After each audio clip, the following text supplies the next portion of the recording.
uma igreja fazendo missões. E eu queria convidar você agora para orar. E você vai pedir assim a Deus: Senhor, fala comigo. Deus trouxe você aqui, então Ele quer falar com você.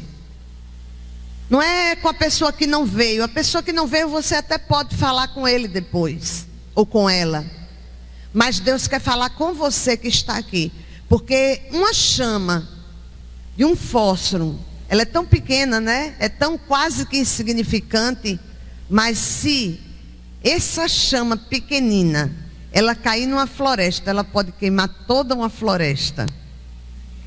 E se o Evangelho de Deus, que é poder, esse poder atingir os nossos corações, nós fomos salvos. Se esse Evangelho arder no nosso coração e essa missão que Deus nos deu, nós poderemos fazer muito mais do que nós estamos fazendo. E eu queria se conclamar nessa manhã a igreja, para que todos nós possamos nos voltar para essa obra missionária. Em nome de Jesus. Peça a Deus agora que fale ao seu coração. Pai, nós estamos aqui em tua casa. Nós não temos palavras, nem temos como convencer o teu povo. Mas tu colocaste em meu coração, desde sexta-feira, o desejo de hoje falar sobre missões. Este culto de hoje é o culto da misericórdia, mas nós não podemos ser misericordiosos se o nosso coração não for cheio do amor pela obra missionária. Nós não atingiremos as pessoas, apenas uma parte, porque teu filho Jesus, quando ele pregava o Evangelho, ele não só falava do reino, ele também curava, ele também alimentou as multidões. Mas ele veio para principalmente libertar. Porque quando somos libertos e colocamos a ti em primeiro lugar, todas as outras coisas nos são acrescentadas. Fala conosco nesta manhã, Senhor. Que o teu Espírito Santo tire a crosta do nosso coração. Tire a venda dos nossos olhos. Abre os nossos ouvidos, para que possamos entender que a responsabilidade é nossa. E quem deu a responsabilidade foi o Todo-Poderoso. Ouve nossa humilde oração, Senhor. Em nome de Jesus. Amém. Amados, uma igreja fazendo missões. Eu disse que iria falar sobre missões. Nós estamos falando também de missões de uma forma geral. Porque quando o Senhor Jesus Cristo, na sua palavra, Ele disse que nós deveríamos ser testemunhas. Ele não disse só em Judá, mas Ele disse Jerusalém, Judeia, Samaria e até os confins da terra. Quem deu essa responsabilidade foi o Todo-Poderoso. Uma igreja fazendo missões. O que é uma igreja fazendo missões? Mas para a gente entender isso, a gente precisa primeiro responder uma pergunta. Mas antes de responder essa pergunta, eu queria ler o texto bíblico. Vai estar aqui, já está projetado. Nós vamos ler esse texto de Mateus capítulo 28, versículo 18 a 20. Normalmente as pessoas, quando vão fazer uma mensagem ou vão pregar sobre missões, usam o versículo 19 a 20. Mas eu acho que é impossível falar do 19 sem antes falar do 18. Por quê? Porque no 18, o Senhor Jesus Cristo diz assim: então Jesus aproximou-se deles e disse: foi-me dada toda a autoridade nos céus e na terra. Portanto, veja que é uma continuação. Vão e façam discípulos de todas as nações, batizando-os em nome do Pai e do Filho e do Espírito Santo, ensinando-os a obedecer a tudo que eu lhes ordenei, e eu estarei sempre com vocês até o fim dos tempos. Amém, queridos?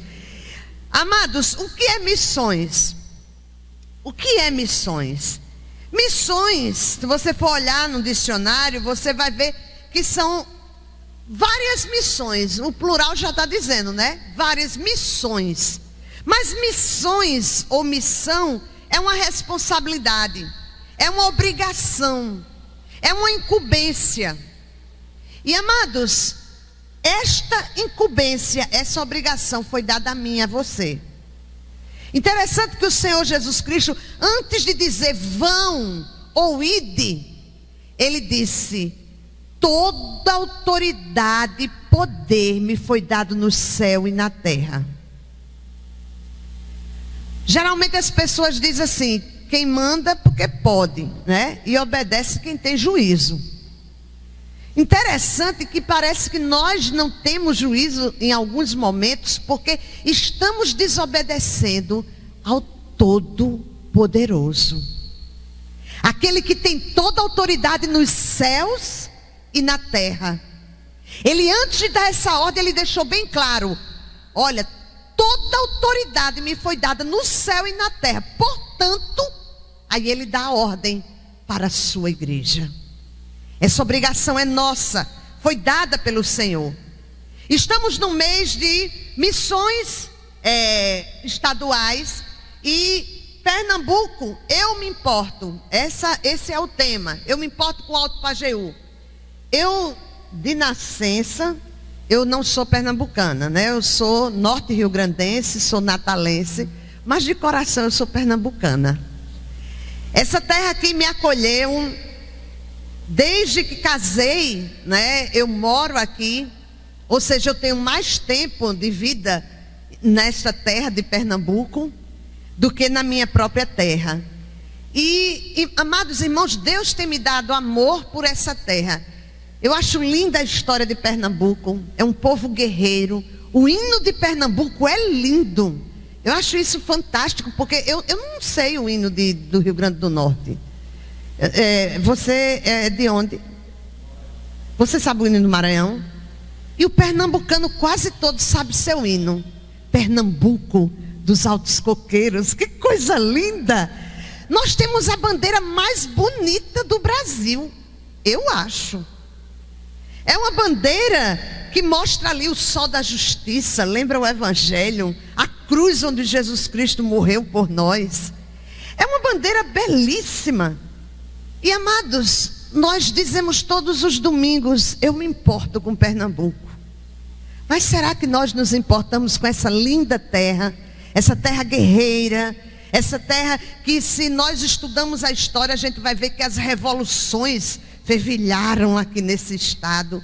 Inclusive revoluções, Vitória falando comigo dos estudos, e ela dizendo: mãe, inclusive revoluções até melhores ou maiores e com mais impactantes até do que Minas Gerais, de Tiradentes e tudo mais, foram revoluções aqui na nossa terra. Eu digo nossa terra porque eu sou pernambucana de coração, não é? E amados, nós precisamos realmente nos preocupar com esse povo, nos importar com esse estado que é tão grande, compridinho assim, é fininho, mas ele é enorme. Eu estava vendo há umas semanas atrás, eu não lembro bem, mas o tamanho de Pernambuco é maior do que muitos países. Quando eu digo muitos, é porque são muitos mesmo. Se a gente for olhar, é como se fosse quase vários países da Europa. Alguns são, juntando, ainda fica menor do que Pernambuco. E será que eu me importo com essa terra, com essa bandeira linda, com esse povo lindo? É a terra do vice, não é? É bonito o sotaque, a forma que a gente fala, como a gente canta. Mas a gente não deve só achar bonito, nós devemos realmente amar e nos preocupar. E por isso, a igreja que faz missões, se nós queremos ser isso, amados, uma igreja viva, dinâmica, crescente, produtiva, nós temos que ser uma igreja missionária. Eu já disse muitas vezes para os irmãos e vou repetir: eu não posso, queridos, estar aqui na frente e não olhar para aquela galeria. Todo mundo aqui já subiu ali na galeria? Quem não subiu, levanta a mão, por favor, para eu ver. Hoje, depois da profissão de fé, eu queria convidar vocês para subir ali nessa galeria. É um desafio.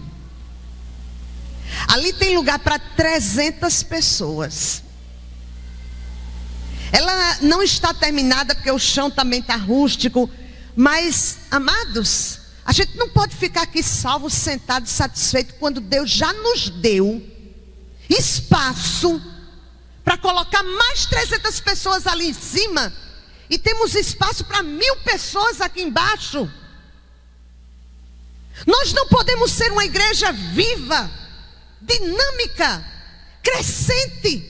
Nós não podemos nos acostumar com o que nós estamos. Está ótimo, ai, estou tão feliz com a igreja, os cultos estão tão bons. Não. Eu quero ser uma igreja crescente, porque enquanto houver perdidos, nós temos uma missão.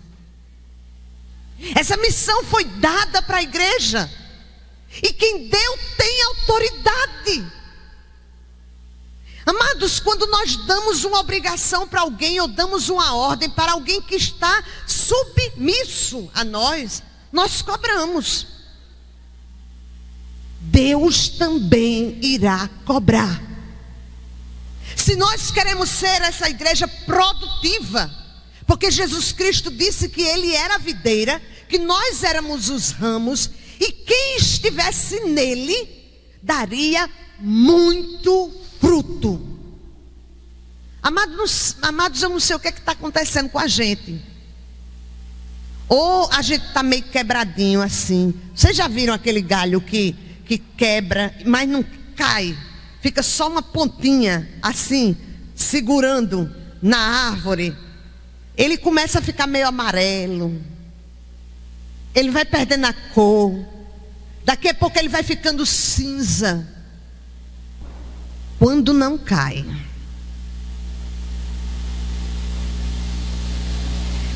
Eu não quero ser esse galho. Eu quero que Jesus olhe para mim. E eu quero ser aquele galho da videira. Vocês já viram como é o galho da videira? Ele é fino, né? Tão fininho que eu não sei como é que ele aguenta aquele cacho de uva. Aquele cacho, quando eu digo cacho, porque eu já vi cachos assim, né? E aquele peso, porque não dá só fruto não, dá muito fruto. E eu queria agora que nós olhássemos para a nossa vida e pergunte para você, que tipo de galho eu tenho sido? Será que eu estou aquele galho assim, ó, quase caindo, improdutivo? Quando o galho ele é improdutivo, ele dá trabalho, ele não trabalha. Inclusive, a cultura que mais dá trabalho é o da videira. Os produtores, eles têm que arriscar. Eu lembro quando eu estava visitando uma fazenda lá em Petrolina, e a mulher disse assim: para ser um produtor de uva, precisa ter sangue nos olhos. Isso quer dizer que tem que ter muita coragem. Por quê? Porque gasta muito dinheiro com os produtos. E também é a cultura que mais tem que colocar gente, empregar para trabalhar. Porque tem que ficar uma pessoa responsável por um determinado trecho assim de videira. Porque aquelas pessoas andam com uma tesourinha. E elas saem podando galho por galho. E até mesmo os cachos de uva, se tem uma uva que está ali desnutrida, a primeira coisa que eles fazem é cortar. Por quê? Porque tira a força do galho, do que poderia ser produtivo, está tirando a força, porque ela suga sem dar nada. E eles, cortam. Amados, o Senhor nos chamou para sermos produtivos. O Senhor nos chamou para ser uma igreja viva, porque o Espírito Santo de Deus habita em nós. Uma igreja dinâmica, porque Ele tem nos capacitado com dons. Uma igreja crescente, porque Ele não disse para nós nos acomodarmos, Ele disse para a gente ir e fazer discípulo de todas as nações. Uma igreja produtiva, porque Ele disse que nós deveríamos dar muito fruto. Não é só fruto não, é muito. Eu sinceramente estava cantando, louvando a Deus ali na hora do louvor. E quando eu estava dizendo quão grande é meu Deus, e cantando, e eu não tem uma vez que eu não fico pensando quando eu estiver lá na glória. Eu sinceramente, amados, eu temo e tremo. Eu vou estar diante do meu Senhor. Quando eu chegava, eu sei que vai ser uma alegria sem fim, mas Ele vai pedir contas a mim pelo que eu fiz e o que eu deixei de fazer.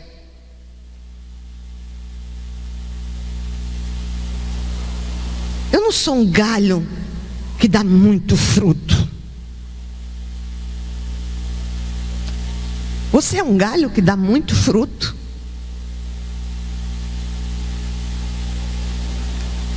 Por que a igreja deve fazer missões? Mas por que ela tem que fazer? Eu queria responder essa pergunta. Primeiro, porque é a nossa responsabilidade. Essa responsabilidade eu não posso passar para outra pessoa. A Bíblia diz que cada um dará conta de si mesmo a Deus. Seria muito prático eu chegar lá na eternidade e dizer: Senhor, eu fazia parte de uma igreja que o pastor não era muito missionário, e olha, a igreja não conseguiu muita coisa. Primeiro, eu acho que a gente nem fala, porque quando a Bíblia diz que Deus chegou perto de Jó e falou, e Jó, que passou o livro todinho dizendo que queria falar com Deus, diante de Deus ele disse: eu me calo no pó e na cinza. Eu te conhecia de ouvir falar, agora os meus olhos te veem. Você não vai ter o que dizer. Se você começasse a dizer alguma coisa, ele ia dizer: cale. Você não lembra que a Bíblia diz que cada um dará conta de si mesmo a Deus? Eu vou lidar com cada um. Cada um. Ele vai lidar comigo pessoalmente. Às vezes a gente só fala na música, na coral que a gente vai cantar lá no céu. E a gente esquece que o Deus a quem nós servimos é o Deus que é amor, mas Ele também é fogo consumidor. É aquele Deus que o apóstolo João viu, que os olhos são como chama. Ou seja, Ele penetra no mais profundo do nosso ser, e nós não temos como nos enganar. Porque a gente se engana. A gente se engana. E tem gente que se engana tão bem. Acha que é alguma coisa, porque a mente está enganando você. Por isso que Davi disse: sonda-me, ó Deus, e conhece o meu coração. Vê se há em mim algum caminho mau. Nós começamos nos PGMs essa semana uma série de estudos. Examine-se. Porque a Bíblia diz: examinai-vos a vós mesmos. Nós precisamos nos examinar. Porque se eu me examinar, eu fizer uma avaliação, eu não serei julgado, porque eu mesmo estou me julgando. E Deus nos trouxe aqui nessa manhã para que nós possamos nos examinar. Perguntar: o que eu tenho sido nesse reino de Deus? Eu tenho feito com que a minha igreja seja viva, produtiva, dinâmica, crescente. Eu sou um galho crescente? Que tipo de galho é você? Por que eu devo fazer missões? Porque é a nossa responsabilidade. Ezequiel, capítulo 3, versículo 17 e 18 diz: quando eu disser a um ímpio que ele vai morrer e você não advertir, nem lhe fará para dissuadi-lo dos seus maus caminhos para salvar a vida dele, aquele ímpio morrerá por sua iniquidade, mas para mim você será responsável pela morte dele. Eu não sei você, mas eu temo e tremo diante desse texto. Aí eu começo a pensar em pessoas amigas minhas, e eu digo: Senhor, eu ainda não tenho chorado por essas pessoas diante do teu altar. familiares, amigos do trabalho. Irmãos, nós estamos vivendo como igreja, como se a mensagem que a gente prega não fosse verdade. Spurgeon uma vez contou a história de um irmão que ia passando e um ateu chegou perto dele e disse assim: você acredita que se eu não acreditar nessa sua história aí, nessa mensagem que você prega, eu vou para o inferno? O homem disse: acredito sim. Ele disse: e eu não acredito que você acredita. Porque se você acreditasse nisso, você ia estar agora chorando por mim. Porque você iria estar reconhecendo que eu vou para um lugar terrível. E nós como igreja, parece que nós não acreditamos nessa mensagem. Porque nós estamos passando pelo mundo, passando pelas pessoas, e não gememos por elas. Nós precisamos amar as pessoas como Jesus amou. Olhar para elas e dizer: Senhor, tem misericórdia dessa vida, dá-me esta vida para ti. Nós fomos chamados, amados, com uma missão. 1 Pedro 2,9 diz: vocês, porém, são geração eleita, sacerdócio real, nação santa, povo exclusivo de Deus, para anunciar as grandezas daquele que os chamou das trevas para a sua maravilhosa luz.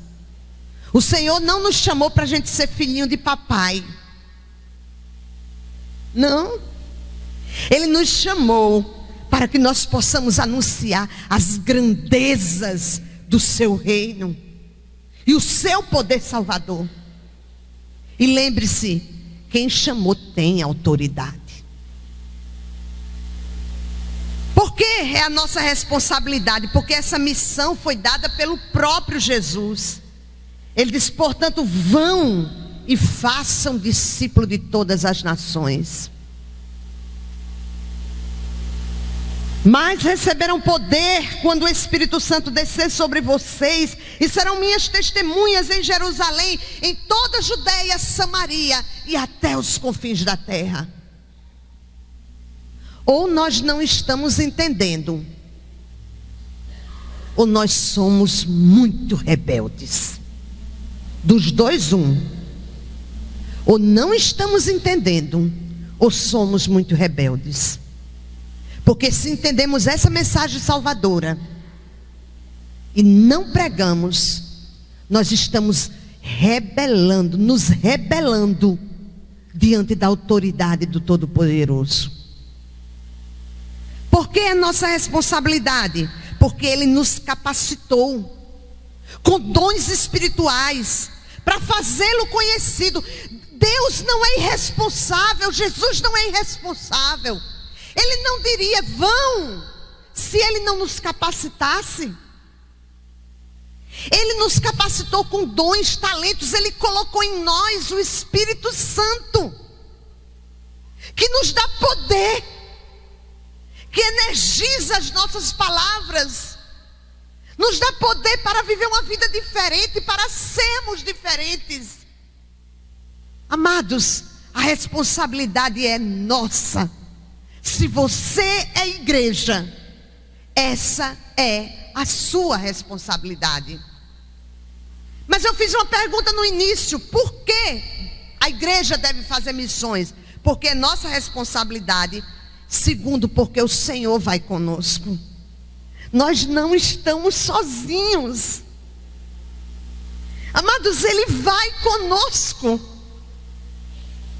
Tem um vídeo na internet que eu já passei uma vez aqui, faz tempo, mas foi produzido pela primeira igreja batista de São José dos Campos, onde as pessoas estão passando, a criança está fazendo atividade e não consegue, Jesus está ali do lado, e Jesus vai falar para a professora para que ela possa dar uma ajuda para aquela criança, uma mãe que está tendo um filho, uma senhora que está fazendo a limpeza de um prédio, mesmo depois de todo mundo já ter ido embora, o gari na rua, levando lixo, e passa Jesus ajudando ele.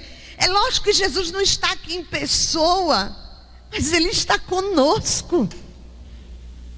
Ele é vivo.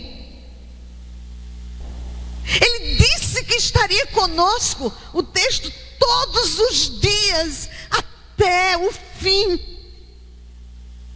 Você está consciente da presença do Senhor Jesus ao seu lado? Eu acho que não, amados.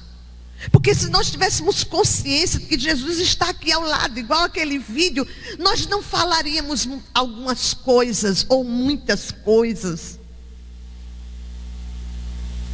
Nós não faríamos algumas coisas que nós fazemos, mas Ele está.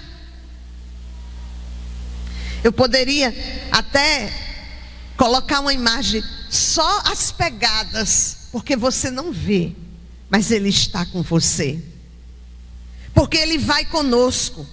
Ele tem poder e autoridade em suas mãos. O texto que nós lemos foi-me dado toda a autoridade. Ele também estará conosco. E a Bíblia diz, amados, que maior é o que está em nós do que aquele que está no mundo. Ele não nos mandou ir sozinhos. Eu não entendo como é que parece que todas as histórias para criança, principalmente na cultura brasileira, são histórias assim meio macabras, né? Já viram os contos de fada como são? A mulher manda Chapeuzinho Vermelho levar a comida para a vovó numa floresta, sozinha, menina. Que coisa absurda, não é? Lógico que tinha que aparecer o lobo mau, mas Deus não é assim, não. Ele não mandou a gente passar por um caminho que Ele já não tenha passado, e Ele vai com você. Porque nós tememos, porque eu temo, porque você teme, porque nós temos medo de testemunhar. Se Ele vai conosco, é porque nós não temos comunhão com Ele, e não percebemos que Ele está em nós, Ele está conosco e está andando com a gente. Amados, também porque Ele conhece o caminho, Ele já passou por esse caminho. Ele não pede nada a você que Ele já não tenha feito. Quando Ele diz para você pegar a cruz e segui-lo, é porque Ele já fez isso. E a cruz era muito mais pesada do que a minha e a sua, porque nela estava o peso de todos os pecados da humanidade. Por que nós devemos cumprir a missão? Porque é responsabilidade nossa, e porque o Senhor vai conosco. Eu não preciso temer. Eu nunca vou esquecer da minha mãe dizendo para mim: filha, abra bem a sua boca.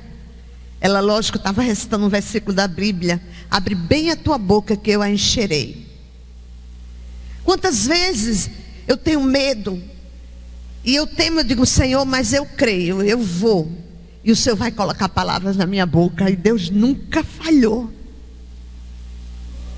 Ele está conosco, Ele vai conosco, e Ele é o Todo-Poderoso.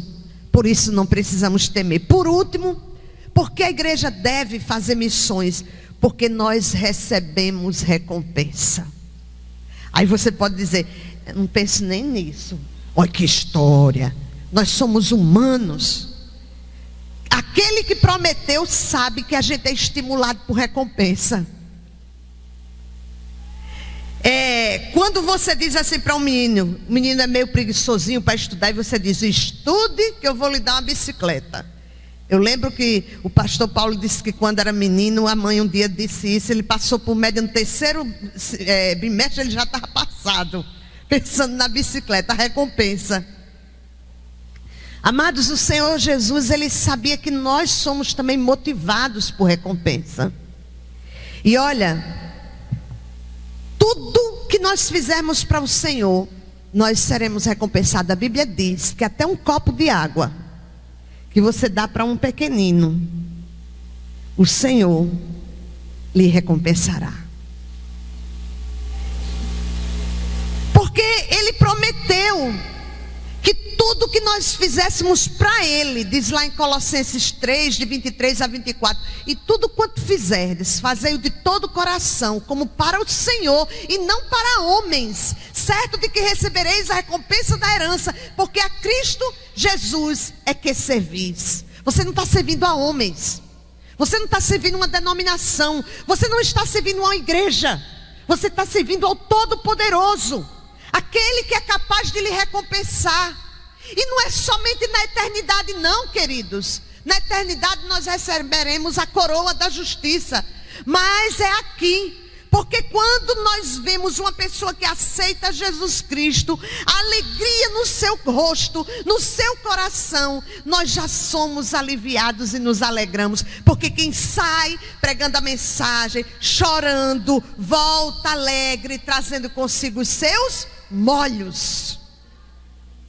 Eu ainda não vi alguém sair para ir fazer um trabalho evangelístico, para uma cruzada, não voltar feliz. É uma alegria. E a Bíblia diz que é sábio quem ganha almas. Então a recompensa já começa aqui.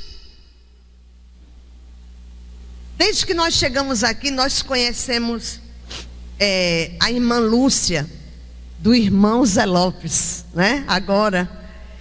E nós orávamos por ele, cultivamos uma amizade. E eu, todos os domingos que eles estavam aqui, eu ficava ali orando. Senhor, toca no coração dele, para que ele possa te aceitar. E naquele domingo, há um mês mais ou menos atrás, que ele levantou a mão, eu estava ali orando. E eu senti no coração uma coisa diferente, como se ele fosse aceitar. E quando o pastor disse, glória a Deus, pode vir aqui à frente. E eu fiquei, o Senhor, não tenho coragem de abrir o olho. E se ele não tiver de novo? E quando eu abri os olhos, eu vi irmão Zé Lopes ali. Eu chorei.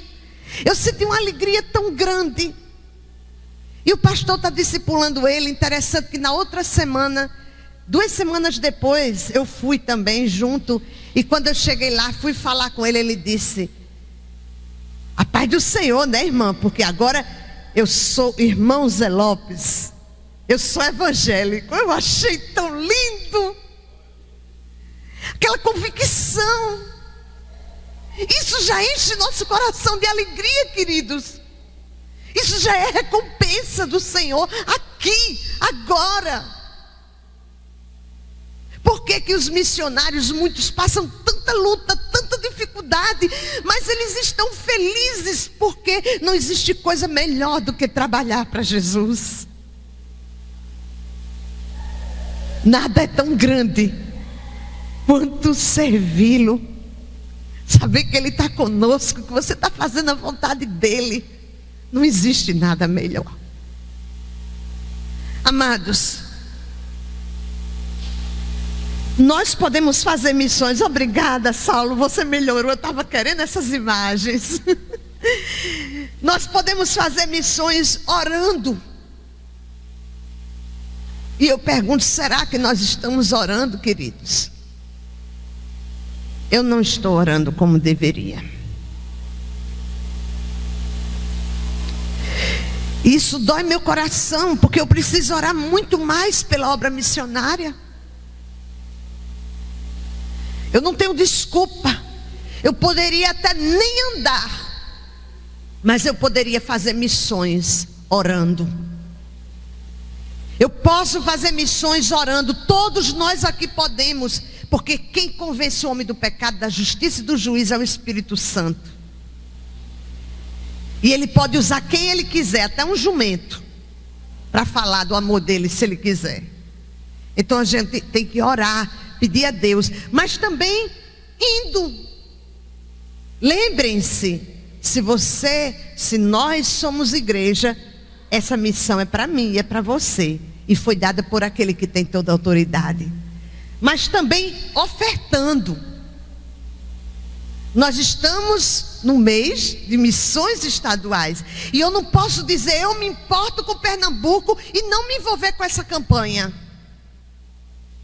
Por isso que é mobilize. Vamos mobilizar nossa igreja. Hoje, eu quero fazer um desafio para todos os professores. Faça alguma campanha na sua sala, alguma coisa para que, além da oferta dos irmãos, possa aumentar. Eu já estou com maior vontade de chegar lá na sala, porque a cantina, hoje esses jovens vão fazer uma cantina, hoje. E eu já peço os irmãos da recepção que não tenha no final nem chazinho nem cafezinho, porque vai ser a cantina missionária. Eu me importo com Pernambuco. Amém, queridos? Vamos fazer missões, orando por este campo que nós amamos, essa terra que nós amamos, mas também ofertando e fazendo missões. Indo. Eu gosto desse texto porque no grego o termo seria mais indo. Ou seja, onde você for, você tem que ir fazendo missões, porque você é a igreja. E nós fomos chamados por Deus para anunciar as grandezas daquele que nos chamou das trevas para a sua maravilhosa luz. Eu queria encerrar apenas com uma frase. Não fuja do seu chamado. Seja uma ferramenta que o Senhor pode usar. Eu não sei se dá para ver, mas aquilo ali é uma ferramenta que ali é gente. Muitas pessoas estão ali chegando e está faltando algumas para completar aquela ferramenta. Deus está contando comigo e com você, para que o trabalho no nosso estado continue, para que o trabalho no nosso estado cresça, para que quando nós chegarmos aqui o ano que vem, em outra campanha de missões estaduais, a gente não escute um testemunho como esse. Tem uma congregação que tem 5 membros, mas que a gente possa dizer, aquela congregação de 5 membros, irmãos, hoje está com mais de 100, com 3 congregações. Aí você vai dizer, isso é impossível. É impossível? Para Deus não há impossíveis. Que nós possamos fazer missões, lembrando que o Deus que deu essa missão para nós é um Deus grande e que ama toda a terra.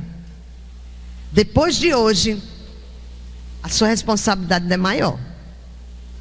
O Senhor hoje ainda vai pedir mais conta a você do que ontem, porque hoje você tem uma consciência maior que essa responsabilidade é sua. Eu tenho uma responsabilidade ainda maior. Vamos orar? Pai, nessa hora nós nos colocamos diante do teu altar, primeiramente pedindo perdão. Perdão por não te conhecer. É por isso que tua palavra diz que nós devemos conhecer e prosseguir em conhecer-te. Porque, Senhor amado, quando nós nos acomodamos a apenas um conhecimento pequeno de ti, nós esquecemos do Deus grande que tu és. Um Deus que tem toda a autoridade. Não é só autoridade não, é toda a autoridade nos céus e na terra. Ó Senhor, leva-nos a ter uma comunhão maior contigo, porque se nós te conhecermos mais, nós teremos ousadia. Que não sejamos como o Pedro antes da descida do Espírito Santo, que era medroso, que negava o teu nome. Mas que sejamos como Pedro, depois da descida do Espírito Santo, que chegou para aqueles que podiam matá-lo e disse: importa obedecer a Deus que aos homens. Ajuda-nos, Pai, porque não podemos fazer ou cumprir esta missão sem a tua ajuda. Incomoda-nos, Senhor. Incomoda-nos, Pai. E que nós sejamos ou venhamos a ser uma igreja viva, dinâmica, crescente e produtiva, para a honra e glória do teu santo nome. É no nome do teu Filho amado Jesus Cristo que nós oramos desde já, agradecidos. Amém e amém. Que o Senhor nos abençoe.